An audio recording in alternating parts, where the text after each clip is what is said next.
امام احمد بن حنبل رحمۃ اللہ علیہ فرماتے ہیں کہ میں ایک سفر میں ایک مسجد میں چلا گیا. غور سے سنیں. مسجد میں گیا تو جا کے لیٹ گیا کہ آرام کر لوں. خادم آیا تو اس نے پکڑ کے باہر نکال دیا. اب باہر میں کونے میں سین ہے، اس میں لیٹ گیا.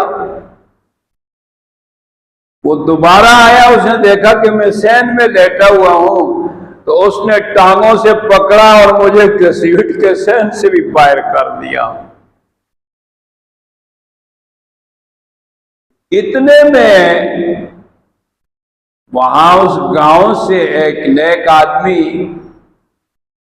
اس کا گزر ہوا. اس نے مجھے دیکھا پڑا ہوا تو اٹھا کے مجھے اپنے گھر لے گیا. لیکن میں حیران ہوں کہ اس کی زبان پر یہ الفاظ ہیں: استغفر اللہ تعالی ربی من کل ذنب واتوب الیہ.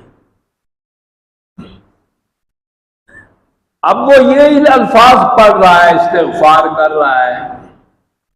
تو میں نے اس سے کہا کہ آپ یہ جو استغفار رٹ رہے ہیں اس سے کوئی فائدہ بھی ہوا؟ تو اس شخص نے کہا کہ ہاں بڑا فائدہ ہوا. کیا فائدہ ہوا؟ اس نے کہا میں اللہ سے جو مانگتا ہوں اللہ پورا کر دیتا ہے، لیکن ایک سوال ابھی تک پورا نہیں ہوا. کہ وہ کون سا سوال ہے؟ کہ میں اللہ سے دعا کرتا رہتا ہوں یا اللہ امام احمد بن حنبل سے میری ملاقات ہو جائے. تو انہوں نے کہا میں احمد بن حنبل ہوں، اللہ نے مجھے گھسیٹ کے تمہارے پاس پہنچا دیا ہے. بات سمجھ آئی؟ کثرت سے استغفار کریں، کثرت سے، کیونکہ پل پل میں گناہ کر رہے ہیں نا، تو کثرت سے استغفار کریں اور ساتھ درود شریف بھی کثرت سے پڑھیں. آسان درود شریف ہے: صلی اللہ علیہ وسلم، صلی اللہ علیہ وسلم. لیکن ایک بات یاد رکھیں، ہماری عادتیں جو ہے نا وہ بڑی خراب ہو گئی ہیں. ہم اللہ کا نام بھی لیتے ہیں تو بس ریل گاڑی پہ سوار ہو رہے ہیں. سبحان اللہ سبحان اللہ سبحان اللہ سبحان اللہ، یہ تسبیح جو پڑھیں سبحان اللہ سبحان اللہ سبحان اللہ، یہ نہیں. تو بھائی 1 منٹ کا فرق پڑے گا نا،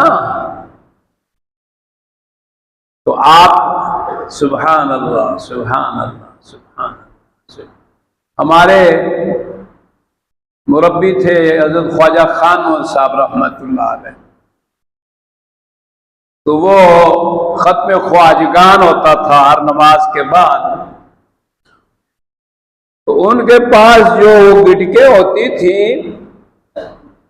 ہمارے پاس بھی سب کے پاس اتنی ہوتی تھی، تو ہم تیزی سے ان سب کو ختم کر دیتے اور وہ ابھی آہستہ آہستہ پڑھ رہے ہوتے.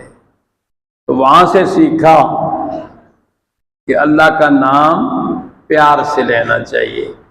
اللہ ہماری مدد اور نصرت فرمائے اور دنیا کفر کے مقابلے میں اللہ ہماری مدد فرمائے اور ہمیں رسوائی سے بچائے.